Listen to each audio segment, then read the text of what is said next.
ಈಕೆಯ ಹೆಸರು ಸೌಂದರ್ಯ. ಈಕೆಯ ಹೆಸರಿನಷ್ಟೇ ಈಕೆ ಸೌಂದರ್ಯವತಿ ಕೂಡ ಹೌದು. ಅಲ್ಲಿ ನೋಡು, ಸೌಂದರ್ಯ ಹೋಗ್ತಿದ್ದಾಳೆ. ಎಷ್ಟು ಚೆನ್ನಾಗಿದ್ದಾಳು ಈ ಸೌಂದರ್ಯ. ಹಾಲಲ್ಲಿ ಸ್ನಾನ ಮಾಡ್ಕೊಂಡು ಬಂದಾಗಿದ್ದಾಳೆ. ಇವಳು ಸೌಂದರ್ಯಕ್ಕೆ ಈ ಊರಲ್ಲಿ ಯಾರೂ ಇದ್ದಾರೆ ಸಾಟಿ? ಅಷ್ಟು ಚೆನ್ನಾಗಿದ್ದಾಳಲ್ಲೋ ಇವಳು. ಆ ಊರಿನ ಹುಡುಗರ ಬಾಯಲ್ಲಂತೂ ಇವಳದೇ ಮಾತು, ಇವಳದೇ ಗುಣಗಾನ. ಅಷ್ಟು ಸುಂದರವಾದ ಹುಡುಗಿ ಈ ಸೌಂದರ್ಯ.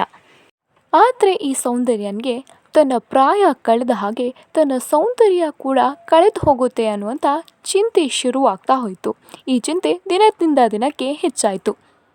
ಅಜ್ಜಿ, ನಮ್ಗೆ ವಯಸ್ಸಾದರೂ ಕೂಡ ನಾವು ಯೌವನದಲ್ಲಿರೋದಕ್ಕೆ ಏನಾದರೂ ದಾರಿ ಇದೆಯಾ? ಏನು ಹೇಳ್ತಿದ್ಯಾ ನೀನು?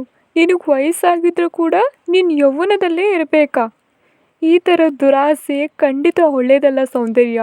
ಯಾವತ್ತಿದ್ರೂ ಇದರಿಂದ ಅಪಾಯ ಆಗುತ್ತೆ, ಎಚ್ಚರಿಕೆಯಿಂದಿರು. ದುರಹಂಕಾರನಾದರೂ ಅಂದ್ಕೊಳ್ಳಿ, ಏನಾದರೂ ಅಂದ್ಕೊಳ್ಳಿ, ನನಗೇನು ಆಗಬೇಕಾಗಿಲ್ಲ. ನಿಮ್ಗಿಷ್ಟ ಇದ್ದರೆ ಹೇಳಿ, ಇಲ್ಲಾಂದರೆ ನನಗೆ ಗೊತ್ತಿದೆ ಯಾವ ರೀತಿ ಹುಡುಕೋಬೇಕು ಅಂತ. ಸೌಂದರ್ಯ ಆ ಊರಿನ ಯಾರೊಬ್ಬರ ಮಾತನ್ನ ಕೇಳಿ ಕಾಡಲ್ಲಿರುವ ಮಾಂತ್ರಿಕನನ್ನು ಭೇಟಿಯಾಗೋಕ್ಕೆ ಹೋಗ್ತಾಳೆ. ಇವತ್ತೇನಾದರೂ ಆಗಲಿ ಮಾಂತ್ರಿಕನ ಭೇಟಿ ಆಗಲೇಬೇಕು. ನನ್ನ ಸೌಂದರ್ಯ ವೃದ್ಧಿಸೋ ರಹಸ್ಯನ ತಿಳ್ಕೊಳ್ಳೇಬೇಕು. ಯಾರು ಏನು ಅಂದ್ಕೊಂಡ್ರೂ ಪರವಾಗಿಲ್ಲ, ಇವತ್ತು ಭೇಟಿ ಆಗಲೇಬೇಕು. ತುಂಬ ದೂರದವರೆಗೂ ನಡೆದು ಕೊನೆಗೂ ಸೌಂದರ್ಯ ಮಾಂತ್ರಿಕ ಇದ್ದ ಜಾಗವನ್ನು ತಲುಪ್ತಾಳೆ.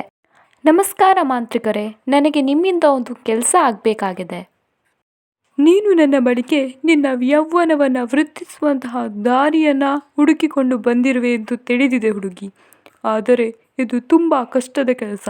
ಇಂತಹ ಮೋಹವನ್ನು ನೀನು ಬಿಟ್ಟು ಬಿಡುವುದೇ ಒಳ್ಳೆಯದು. ಇಲ್ಲ, ಅದೆಷ್ಟು ಕಷ್ಟದ ಕೆಲಸ ಆದರೂ ಕೂಡ ನಾನು ಖಂಡಿತ ಮಾಡ್ತೀನಿ.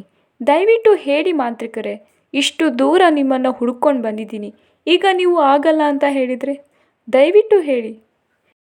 ನೀನು ಅಮಾವಾಸ್ಯೆಯ ದಿನ ಒಂದು ಪುಟ್ಟ ಹುಡುಗಿಯನ್ನು ಕಾಡಿಗೆ ಕರೆದುಕೊಂಡು ಹೋಗಬೇಕು, ನಾನು ಹೇಳುವ ಜಾಗಕ್ಕೆ.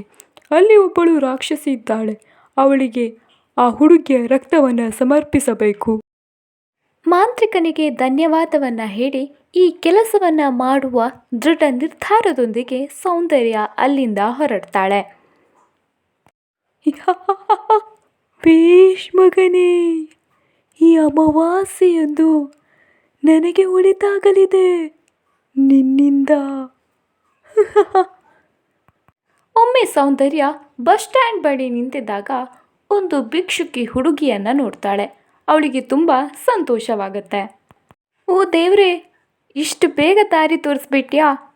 ಈ ಹುಡುಗಿನ ನೋಡ್ತಾ ಇದ್ರೆ ಯಾರೂ ಗತಿ ಇಲ್ಲ ಅನ್ನಿಸ್ತಾ ಇದೆ.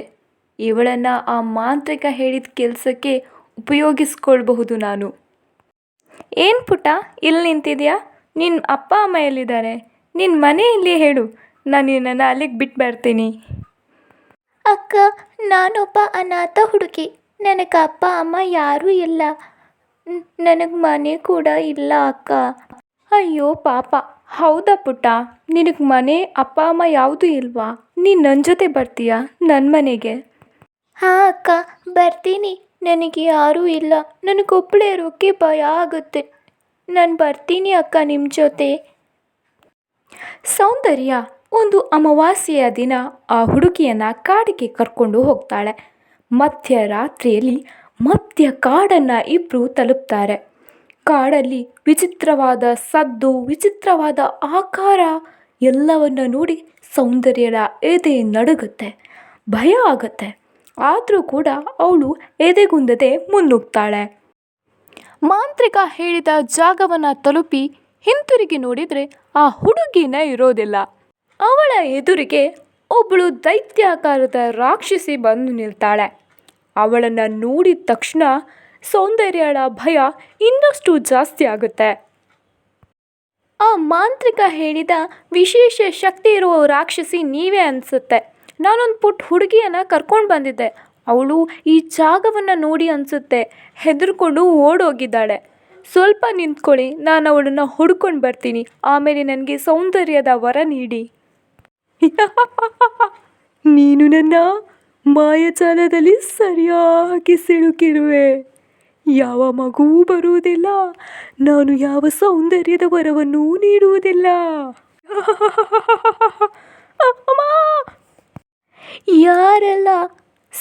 ಸೌಂದರ್ಯದ ಮೋಹವನ್ನು ಇಟ್ಟುಕೊಂಡು ಈ ಕಾಡಿಗೆ ಬರುವರೋ ಅವರಿಗೆಲ್ಲ ಇದೇ ಗತಿ.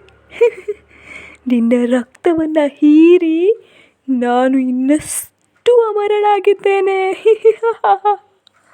ತನ್ನ ಸೌಂದರ್ಯದ ಮೋಹಕ್ಕೆ ಬಿದ್ದು ಆ ಮಾಂತ್ರಿಕ ಹಾಗೂ ರಾಕ್ಷಸಿಯ ಜಾಲಕ್ಕೆ ಬಿದ್ದ ಸೌಂದರ್ಯ ತನ್ನ ಪ್ರಾಣವನ್ನೇ ಕಳೆದುಕೊಳ್ತಾಳೆ.